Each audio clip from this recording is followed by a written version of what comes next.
Hello po sa inyong lahat. Patuloy na buksan natin yung puso at isipan natin sa salita ng Diyos. Ayan, magbukas po muna ako sa panalangin. Dakilang Diyos Ama, pinupuri ka namin at sinasamba, O God. Lord, patuloy, O God, na yung puso po namin ay napupuno ng kagalakan, Panginoon. Lord, yung puso po namin napupuno, Panginoon, ng pagpapasalamat, O God, sa lahat ng kabutihan mo sa amin. Salamat, Lord God, sa patuloy na pagmamahal mo sa amin, Panginoon, kahit hindi po kami karapat-dapat, O God. Lord, pinili mo kami, Panginoon, para maglingkod sa iyo, O God. Lord, maraming salamat dahil lagi ka nandyan para sa amin, O God. At dalangin ko, Lord God, sa message mo, Lord, pagpalain mo to, Lord. Ikaw po yung makita sa buhay ko at hindi po ako, O God. I pray, Panginoon, ang bawat isang nakikinig, Panginoon, buksan mo ang kanilang puso, ang kanilang isipan, Panginoon. Lord, hindi maging tapon ang iyong salita, Panginoon, kundi, Lord God, pahalagahan po nila ito, O God, at ituring po nilang kayamanan, O God, ito sa kanilang mga buhay, O God. Maraming salamat, O God. In Jesus' name, amen and amen. So palakpakan natin ulit si Lord na malakas sa palakpak. Ayan, at syempre, palakpakan mo rin yung katabi mo sa baba. Sabihin mo sa kanya, congratulations. Ayan, at napagtagumpayan mo yung sarili mo. Ayan, so congrats sa ating lahat. Kahit malalayo ang ating mga bahay, pero andito tayo sa templo ng Diyos. So, pwede na po tayo magsiupo. Ayan. Yan, ready tayo sa Word of God. At syempre, ang mensahe naman ng Lord sa atin ay laging maganda. Kung ituturing natin itong maganda. Tama ba? Kasi nasa natin yan sa puso natin yan at sa paningin natin. Amen. So, ang ating verse today or tonight or ngayong afternoon ay makikita sa Matthew chapter 7, verse 13 to 14, or sa Tagalog ay Mateo. So, babasahin ko muna sa NIV version at mamaya po babasahin ko naman po siya sa magandang balita. Sabi po dito, enter through the narrow gate, for wide is the gate and broad is the road that leads to destruction, and many enter through it. But small is the gate and narrow the road that leads to life, and only a few finds it. Sa Tagalog naman po, pumasok kayo sa makipot na pintuan sapagkat maluwang ang pintuan at malapad ang daang papunta sa kapahamakan, at ito ang dinaraanan ng marami. Ngunit makipot ang pintuan at makitid ang daang papunta sa buhay, at kakaunti ang nakakatagpo niyon. Kaya ang title po ng aking ituturo, Strive to Enter Through the Narrow Gate. Strive to enter through the narrow gate. So sikapin natin na pumasok sa makipot na daan. Amen? Yung makipot na daan, ito yung tinutukoy natin na papunta sa ating Panginoong Hesukristo. Kasi meron po tayong dalawang klase ng daan. Okay? Unang-una po, ang ating daan ay narrow way or narrow road. Ito yung sinasabing, only few finds it. Kakaunti lang ang pumapasok sa makipot na daan. Narrow way is the entrance to Christian life and leads you eternal life or leads you to eternal life. So ang narrow way po or narrow road po, ayan, kakaunti. Ayan, kakaunti ang merong gusto nito. Amen? Sino ba ang gustong pumasok sa makipot na daan? Kahit sa literal na buhay, ayaw natin pumasok sa makipot na daan. Tama ba? Ang gusto natin, maluwag. Amen? Parang sa sasakyan lang yun mas gugustuhin mong dumaan sa maluwag kaysa sa masikip. Amen? Kasi kapag nasa masikip ka, kapag ikaw ay may mga nakasabayan na sasakyan, pwede ka magitgit, pwedeng magasgasan yung sasakyan ninyo. Kami kapag nagbabiyahe kami, gusto ko, doon kami sa maluwag na lugar. Amen. Gusto ko sa malapad ang daan. Amen. Pero tandaan po ninyo, yung narrow way or narrow road, ito po yung papunta po sa eternal life or papunta po sa ating Panginoon. Amen? So pag-usapan muna natin yung narrow road. Okay? Or narrow way. Ito yung sinasabi na makipot na pintuan at ito ay patungo sa ating Christian life. So, number 1, entering to Christian life means you offer your body as a living sacrifice. Kapag pumasok ka sa makipot na daanan, kailangan i-offer mo yung sarili mo as a living sacrifice. Ito yung papunta or patungo sa ating Panginoon. Ito yung sinasabing naglilingkod tayo sa Panginoon. Once na naglingkod ka na sa Panginoon, you are entering to Christian life. At yung pag-enter natin sa Christian life, hindi ito yung mananatili na magsisimba-simba lang tayo. Kailangan kapag ikaw ay umenter sa Christian life, you need to offer your body as a living sacrifice. Sabi nga sa kanyang word sa Romans chapter 12 verse 1, therefore I urge you, brothers and sisters, in view of God's mercy, to offer your bodies as a living sacrifice, holy and pleasing to God. This is your true and proper worship. Kasi ang narrow way po, yung papunta po sa ating Christian life, ito yung kailangan talaga yung sarili natin, ihandog natin ng buong buo sa Panginoon. Hindi lang yung paghahandog natin na magpapakita lang tayo sa church, hindi yung magpapakita lang tayo sa gawain ng Panginoon, kundi yung sinasabi that we need to offer our body as a living sacrifice, we need to be holy. It's not easy to be holy. Amen? Mahirap magpakabanal. Tama ba? Mahirap ang magpakabanal. Mahirap ang i-please si Lord sa buhay natin. Kasi marami tayong tatalikuran sa buhay natin. Yung gusto ng flesh natin, dapat natin yung talikuran. At hindi po madali po yun. Lalo na nandito tayo sa mundo. Amen? Nandito tayo sa mundo na punong-puno ng kasamaan, kaya minsan marami po ang nadadala ng kasamaan kaysa patungo po sa ating Panginoong Hesukristo. Kaya when we are entering our Christian life or going tayo sa narrow way or narrow road, we need to offer our body as a living sacrifice. Ibibigay mo talaga yung sarili mo para sa Panginoon. Lord, ang katawan ko ay para sa iyo. Ang lakas ko ay para sa iyo, Lord God. Yung buhay ko ay para sa iyo. Mahirap yun. Na ibigay natin ng buong buo ang sarili natin sa Panginoon. Amen? Di ba mahirap yun na talagang ibigay natin yung buong buo, yung sarili natin sa Panginoon. Yung pagod natin para sa Panginoon. Pero tayo, onting pagod lang natin for the Lord, nagre-reklamo na tayo eh. Diba? Kaya tandaan ninyo, kapag patungo sa Panginoong Hesukristo, walang madali. Amen? Walang madali. Kaya marami ang nami-misinterpret po ang Christian life. Pag pumasok sila sa Christian life, siguro puro blessing, puro maganda. Pero tandaan po ninyo, ang Christian life po, maganda po siya, pero nagiging maganda po siya according po sa sarili natin. Kung paano po tayo susunod sa pinagagawa po ng Lord sa atin. So pangalawa, entering to Christian life means, diba? Changing your bad lifestyle to good lifestyle. Amen? Changing your bad lifestyle to good lifestyle. Do not conform to the pattern of this world, but be transformed by the renewing of your mind. Then you will be able to test and approve what God's will is, His good, pleasing, and perfect will. Sabi yan sa Romans chapter 12, verse 2. Yung narrow way po or narrow road po and entering to Christian life, we need to change our bad lifestyle to good lifestyle. Or sabihin natin God lifestyle. Ibig sabihin, hindi po tayo makikiayon sa takbo ng mundong ito. Amen? Alam natin yon, hindi tayo makikisama para maging masama. Amen? Hindi natin gagayahin yung kung ano ang pinakasikat ngayon. Amen? Hindi tayo gagaya sa kanila. Kung ano ang uso ngayon, hindi tayo makikigaya doon.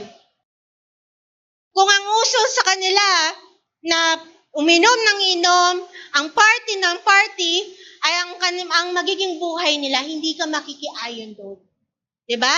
At hindi ka magpapadala sa mga kantsaw ng mga kaibigan mo. Grabe ka naman, KJ ka naman, 'di ba? KJ ka, hindi ka umiinom, hindi ka naninigarilyo. Pero tandaan ninyo, kapag tayo ay pumapasok po sa narrow way or sa makipot na daan, kailangan baguhin natin yung lifestyle natin. 'Di ba? 'Di ba? Dati, yung bibig natin, puro mura ang lumalabas. Ngayon, magbabago ka na. Kung ikaw babae ka, dati ikli-ikli mong manamit, ngayon humahaba na yung pananamit mo. 'Di ba? Kasi hindi tayo gagaya sa mga taong nasa paligid natin, na kapag ikaw ay maikli ang suot mo, sexy ka na at maganda ka na sa paningin ng mga tao. Amen. Hindi tayo babagay doon. Hindi tayo tutulad sa ganun. We need to change our lifestyle. Mahirap po yun sa umpisa. Pero kakayanin po natin sa tulong po ng ating Panginoon. Amen ba? Kailangan talaga magbago tayo eh. Kung gusto mo pumasok sa narrow way or going or sabihin natin papunta sa ating Panginoon, kailangan nating sikapin. Kaya nga strive harder. Or sabihin natin, strive to enter through the narrow gate. Sikapin mo talaga. Gagawin mo ang lahat para manatili ka sa daan na yon. Kasi alam niyo sa daan po natin patungo sa Panginoon, marami pong mga distraction. Diba? Marami pong mga temptation. Pero tandaan po ninyo, magtuloy-tuloy lang tayo. Hindi talaga natin yung kakayanin nang tayo lang talaga. So entering to Christian life means, pangatlo, experiencing persecution. In fact, everyone who wants to live a godly life in Christ Jesus will be persecuted. Ibig sabihin, ito yung persecuted na kung ikaw ay, ang pamilya mo ay hindi Christian, hindi ka nila pinapayagan na magsimba, mag-praise the Lord, diba? O kaya naman yung persecution, tinatawanan ka dahil naglilingkod ka sa Panginoon. Diba? Kinukontra ka nila sa mga ginagawa mo, hindi ka, sabihin natin, hindi ka belong sa mga barkada mo, or kahit kanino, napapersecute yung pagiging Christian mo. So tandaan ninyo, natural po yun. Amen? Kaya kung kayo ay nakakaranas ng persecution, lalo na kung ikaw ay nagbabago na, tapos sinatawanan ka, talaga ba magbabago ka? Parang wala ka naman yatang kinabukasan or hindi ka naman talaga magbabago. Tatawanan ka ng mga tao. Pero tandaan ninyo, ang makipot na daan, kapag tayo ay patungo sa ating Panginoon, talagang makakaranas ka ng persecution. Hindi ka makakaranas ng smooth na buhay, kundi talaga kahit sa trabaho, pagtatawanan ka minsan ng mga katrabaho mo. Sabihin, banal na banal, no? Hallelujah, hallelujah, no? Lalaki, nagsiserve kay Lord, sabihin, bakla. Sino bakla sa atin? Diba? Yung mga ganon. Diba? Tatawanan kasi nagtataas ng kamay, umiiyak. Sabi nga ang mga totoong lalaki, sila yung umiiyak sa Panginoon. Talagang yung puso nila, ibinibigay nila sa Panginoon. So pangapat, entering to Christian life means taking up your cross to follow Christ. Taking up your cross to follow Christ. Then Jesus said to his disciples, whoever wants to be my disciple must deny themselves and take up their cross and follow me. Ibig sabihin, ang pagpasok po sa makipot na daan, ito po yung talagang kailangan, we need to take up our cross. Kasi wala pong magaan na cross. Pag sinabing cross, ito yung talagang susunod tayo sa kagustuhan ng Diyos sa atin. Kasi mas madali po ang mag-disobey kaysa mag-obey. Tama ba? Pero may consequence po yung hindi po natin pagsunod. Amen? So, ito yung sinasabi na we put to death our own plans and desires and do His will for us. It is self-denial and total obedience to God. Ito yung sinasabing taking up your cross to follow Christ. So ito talaga yung may mga sarili-sarili tayo or meron tayong mga gustong plano sa buhay natin, may mga gusto tayong mga desire sa puso natin na minsan kailangan nating isantabi or hindi natin sundin kasi hindi yun yung gusto ng Panginoon sa atin. Amen? Gusto mong pumunta ng ibang bansa, kung hindi yun ang kalooban ng Lord sa'yo. Ang gusto ni Lord, magstay ka dito para maglingkod ka. Kayamanan na pera na nandun sa ibang bansa. Mas malaki ang kikitain mo. Diba? Kikitain mo doon 100,000. Dito, kikitain mo 10,000.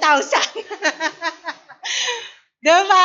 Baba Below na below minimum, below na below Diba? Sinasabi yung merong inoferan ka, laki. Pero dito, 20,000 lang. Paano pa kung meron kang anak? Diba? 20,000 nga kulang pa sa single Diba? Kasi ang mahal pa ng gas, mahal pa ng pamasahe. Diba? Pero ano yung pipiliin mo? Pero sinasabi sa'yo ng Lord, sinasabi sa'yo ng mentor mo, you need to stay here. Kasi hindi ka mapapabuti doon. Ano ang susundin mo? Diba? Ano ang susundin mo? So, mahirap. Mahirap talaga. Diba? Pero, patungo naman ito sa buhay na walang hanggan. Kasi ang gusto ng Lord para sa atin, lagi tayong mapabuti. Gumanda yung buhay natin. Yun nga lang, hindi tayo nagtitiwala sa kaparaanan ng Diyos sa atin. Mas gusto natin yung madali talaga. Ayaw natin ng mahirap. Gusto natin instant mayaman ka na. Diba? Sino dito mahilig sa instant noodles? Diba? Ayaw magluto. Diba? Diba? Ayaw. Kasi, diba? Yung instant, puro ano po yun? Preservative po yun. So, hindi po yun makakabuti sa katawan. So, ganun din sa buhay natin, kapag instant na pagpapala po, hindi po yun makakabuti sa atin. Parang ganito yan kumain ka na hilaw na prutas. Diba? Ang pait ng prutas. Kasi hindi ka na matutong, or ayaw mo nang maghintay, ayaw mo nang magpagal, ayaw mo nang magtiis. Gusto mo agad-agad, mangyari na agad yung gusto mo. Pero hindi mo alam, dinadaan ka na pala nito sa kapahamakan. Pero alam ninyo, kung gusto nyo talaga makapunta sa buhay na walang hanggan, gusto nyo makapagpatuloy sa paglilingkod ninyo sa Panginoon, you need to take up your cross and follow Christ. Talagang susunod ka dito. Kung sinasabi sa'yo dito, huwag ka munang mag-love life, huwag ka munang mag-love life. Alam ninyo, tandaan ninyo, hindi naman po tayo pinapagbawalang mag-love life. Pero dapat nasa tamang edad at tamang panahon at according po sa maturity mo. Alam nyo kung bakit? Kasi if we are not mature at papasok po tayo sa love life, pwede po tayong mahulog po sa tukso. Amen? At kapag ikaw at tayo ay nahulog na sa tukso, mahirap makawala sa tukso. Depende na lang kung lalaban ka. Tama ba? Talagang ilalaban mo para bumangon at tumayo ka. Kaya marami po ang nakakapasok po talaga sa mga teenage pregnancy, mga bata pa lang. 'Di ba? Kasi ayaw sumunod. 'Di ba? Pag sinabi ng magulang, wag muna, ipipilit yung gusto. Ganon din po sa buhay natin na minsan akala natin yung inuutos sa atin ni Lord, makakasama, pero hindi. Diba? Ayaw natin na pinagbabawalan tayo, ayaw natin na pinaghihigpitan tayo, ayaw natin na pinagsasabihan tayo, pero tandaan ninyo, wala pong madali. Hindi mo masasabi na maganda po yan kung hindi ka mahihirapan. Alam nyo, minsan mali kasi yung mindset natin, kapag maganda at madali, kalooban ng Panginoon. Amen? Diba? Ang maganda, talagang kalooban ng Panginoon. Hindi po. Ang kalooban po ng Panginoon, makakaranas ka rin talaga sa sarili mo na may naglalaban po sa puso mo. Yung gusto mo or ang gusto ng Diyos sa buhay mo. Kaya, yung pag-enter po natin sa Christian life natin, we need to take up our cross to follow Christ. So recap ko lang yung narrow way po, only few finds it, but it is open to everyone. So narrow way is the entrance to Christian life and leads you to eternal. So pag sinabing entering to Christian life means you offer your body as a living sacrifice. Pangalawa, changing your bad lifestyle to good lifestyle. Pangatlo po, experiencing persecution. And the fourth one is taking up your cross to follow Christ. So pag-usapan naman natin yung Broadway. Pag sinabing Broadway or broad road, ito yung maluwag na daan. Sinong gusto ng maluwag na daan? Ayaw natin masikip, di ba? Kahit sa MRT, yung sa masikip, doon ako sa maluwag. Di ba? So, yung Broadway, ito yung tingin natin sa paningin nating maganda. Amen? Tandaan ninyo, ang dulot po ng Broadway po sa buhay natin is maruruwin yung life mo or masisira yung buhay mo. At ang kalabasan po nito ay eternal damnation. Kay Lord, eternal life. Dito, eternal damnation. So, it seems to good life. Parang maganda sa paningin mo. Sisikat ka, yayaman ka, di ba?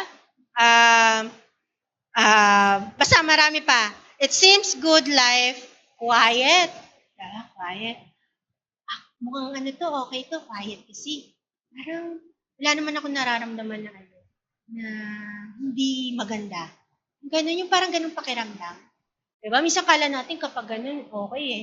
Kaya diba minsan meron tayong mga pinagdadaanan, feeling natin parang ang smooth lang. Tapos biglang may mangyayari na hindi mo inaasahan. Diba yung ganun? So, quiet, smooth, accommodating. Siyempre, yung Broadway na to, pasasayahin yung puso natin. Yung gusto natin.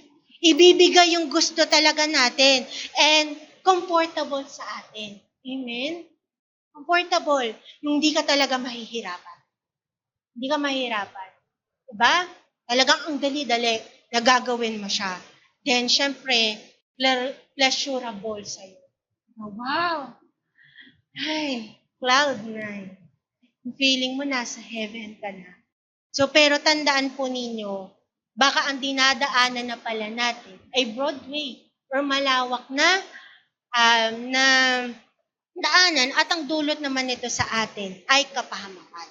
So, di ba sabi nga comfortable. May mga tao, dito kasi ako comfortable. Amen? Dito ako comfortable. Di ako comfortable sa church. Layo eh. Layo kasi. Layo ng bahay namin eh. Diba? Layo ng bahay namin sa church natin eh. Diba? So, aalokin ka na, doon ka na lang sa mas malapit. Tama? Doon ka na lang sa mas malaki. Yung mga ganong bagay. O kaya naman, or yung malapad or malawak na daan requires no sacrifices. Hindi ka magsasacrifice.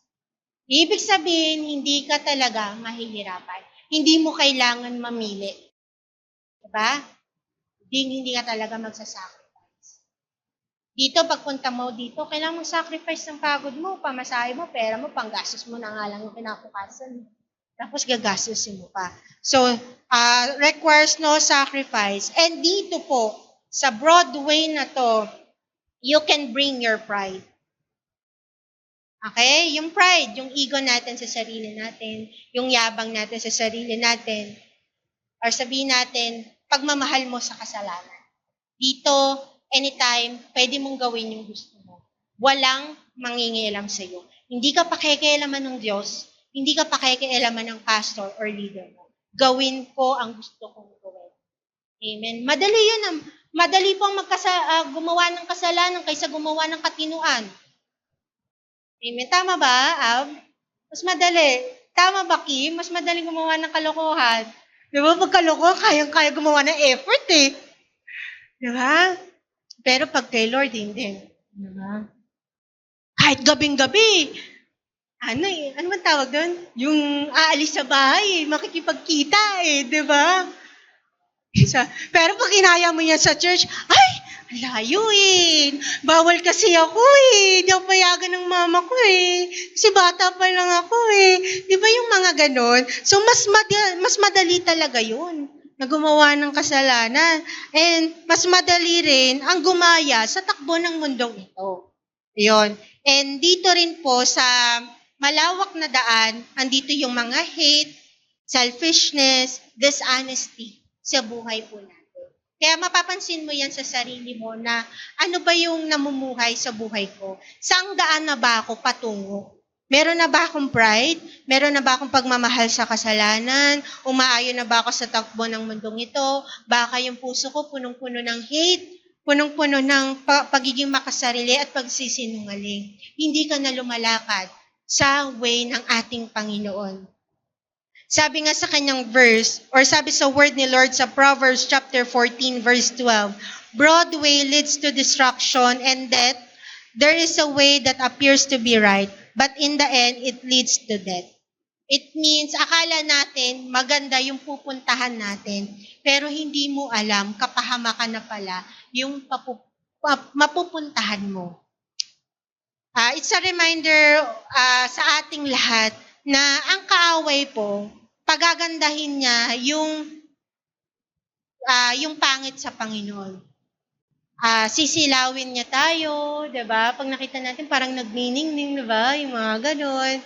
Kasi hindi naman niya tayo i-attract ng pangit eh. Ang i-attract sa atin ng kaaway ay maganda.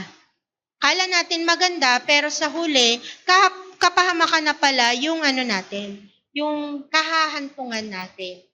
So, mahirap po talaga ang lumakad sa narrow way. Isabihin nating patungo sa Panginoon. Pero ano ba yung pipiliin mo? Broad way or narrow way? Diba? Panandaliang saya or panghabang buhay na paghihirap?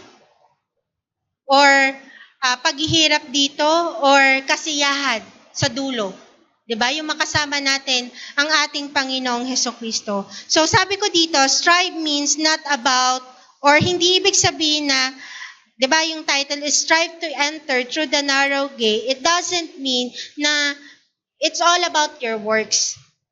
Pero yung pag sinasabing strive, ito ay yung ginagrab mo every opportunity para sumunod or lakaran ang kalooban ng Panginoon.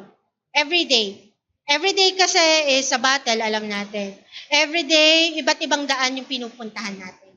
Amen? Every day, meron tayong free will kung ano yung pipiliin natin. Ibig sabihin ng strive, araw-araw, piliin mo or i-grab mo yung opportunity na dumaan sa tamang daan habang hindi pa huli ang lahat. Diba? Hindi pa huli ang lahat. Hindi pa huli ang lahat. Diba? Minsan tayo, sasabihin natin bukas na lang, sa ibang araw na lang.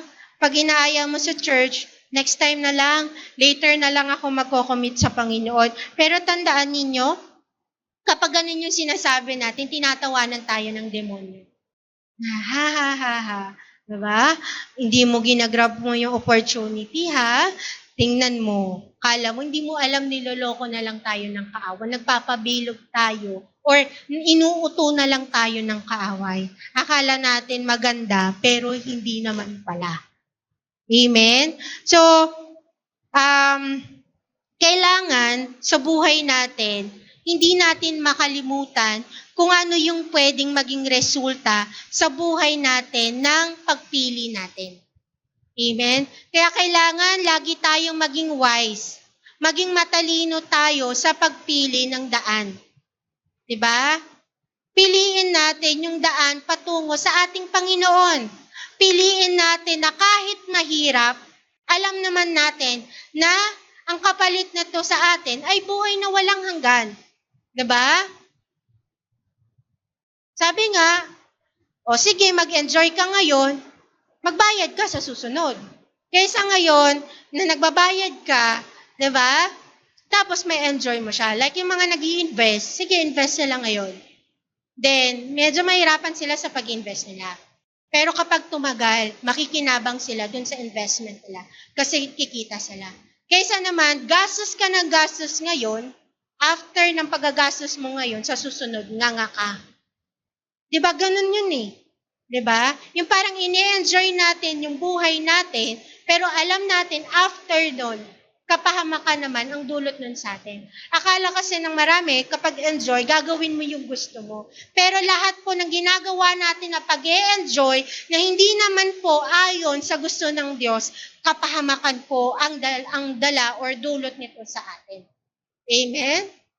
Pero praise God, dahil sa grace ni Lord sa atin, talagang nakakapagpatuloy tayo. Kaya, hindi nga lahat, diba, na naglilingkod sa Panginoon ay laging nasa tamang daan. Meron pa rin talaga tayong choice or meron tayong free will to choose kung ano yung dadaanan natin. Kaya marami pong mga Kristiyano sa umpisa, ang sipag, diba? Sipag. Then after, dahil napagod na, umayaw na, ang gusto na lang sabihin, I quit na lang po. Hindi ko na po talaga kaya. Hindi ko na po kayang magbago eh. Diba? Hindi ko na po kayang sumunod. Hindi ko na po kayang pumunta sa simbahan. Hindi ko na po kaya talaga yung mga pinagagawa sa loob ng church. Or hindi ko na po kaya yung command ng Lord sa buhay sa akin. Nahihirapan eh. Diba? Nahihirapan. Kaya nga sa buhay po natin, you need to strive to enter through the narrow gate. Mag-strive ka. Kung meron kang i-strive sa buhay mo, ang i-strive mo or sikapin mo, yung makapasok ka sa makipot na daan. Ito yung patungo sa ating Panginoong Hesukristo. And when you strive to enter through the narrow gate, number 1, you will receive full of life. Pag sinabing full of life, abundant life, prosperous life, overflowing love, peace, mercy, forgiveness, wisdom, and guidance every day. Sabi nga sa kanyang word sa John chapter 9, or John chapter 10, verse 9 to 10, I am the gate, whoever enters through me will be saved. They will come in and go out and find pasture. The thief comes only to steal and kill and to destroy.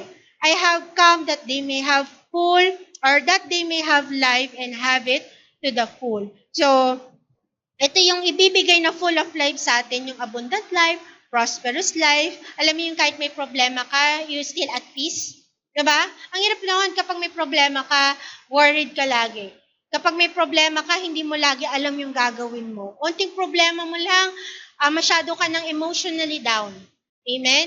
Pero hindi ko naman po sinasabi sa inyo na kapag nasa narrow way ba tayo, hindi na ba tayo magkakasala? Hindi na ba tayo magkakamali? Magkakamali at magkakamali pa rin po tayo. But we have the promise of God, or we have the promise of abundant forgiveness from the Lord. So patuloy tayong patatawarin at patatawarin po ng ating Panginoon. Alam mo, pag nakikita naman ni Lord na sinisikap mo na maglingkod sa Kanya, sinisikap mo na manampalataya sa Kanya, hindi ka pababayaan ni Lord. Alam ng Diyos kung sino yung nagsisikap sa mga hindi nagsusumikap. Ako kahit pastor ninyo, alam ko kung sino yung may desire sa wala. Nararamdaman ko or nadidiscern ko yung desire ng puso ng tao. Kung sinisikap pa talaga nitong maglingkod or hindi. Diba? Or nagdadahilan na lang, nag-iinarte na lang, yung mga ganong bagay. Diba? So, bibigyan tayo ni Lord ng magandang buhay. Diba? Yung magandang buhay na yun tandaan ninyo yung mayroon ka lang overflowing love from the Lord, overflowing mercy, peace, forgiveness, wisdom, and guidance every day is a blessing from God. Amen? Kasi yun nga, tayong mga tao, nakatingin tayo sa mga material na bagay, sa mga possession. Diba? Kaya minsan, maraming umaayaw kasi wala naman akong pera dyan eh. Diba? Pero alam mo yung makaranas ka ng pag-ibig ng Diyos? Diba? Feeling mo walang nagmamahal sa'yo pero mahal ka ng Diyos? Nagkasala ka pero naramdaman mo yung pagpapatawad ng Diyos sa'yo. It's a blessing from the Lord. Amen? It's a blessing from God. Yung makaramdam ka or makaranas ka ng guidance ni Lord. Amen? Yung everyday decision mo, nararanasan mo yung guidance ni Lord sa atin. So, kaya ito po yung matatanggap po natin kapag tayo ay nag-strive to enter through the narrow gate. So pangalawa, you will receive eternal life.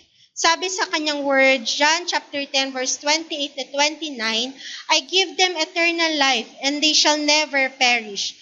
No one will snatch them out of my hand. My Father who has given them to me is greater than all. No one can snatch them out of my Father's hand. Alam mo, kapag ikaw ay dumadaan sa narrow way, papunta sa Panginoon, tandaan mo, hawak-hawak ka ng Diyos. Kapag alam niya na sinisikap mo na pumunta sa Kanya, malihis ka man, pero mabilis kang dadalhin ng Panginoon. Mabilis kanyang ibabalik para matanggap mo yung buhay na walang hanggan.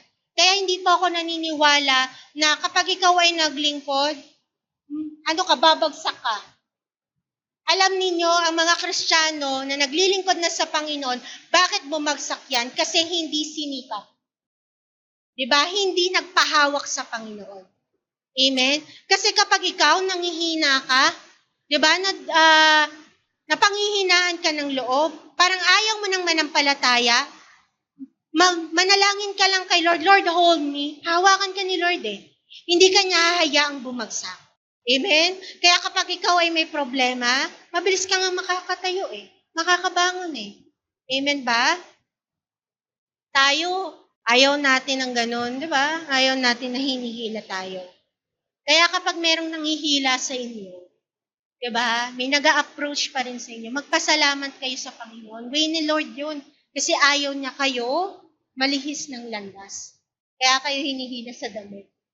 Diba? Hinihila kayo papunta sa church, hinihila kayo sa gawain ng Panginoon, lalo na sa salita ng Diyos. Kasi gusto ni Lord, ma-receive mo yung buhay na walang hanggan.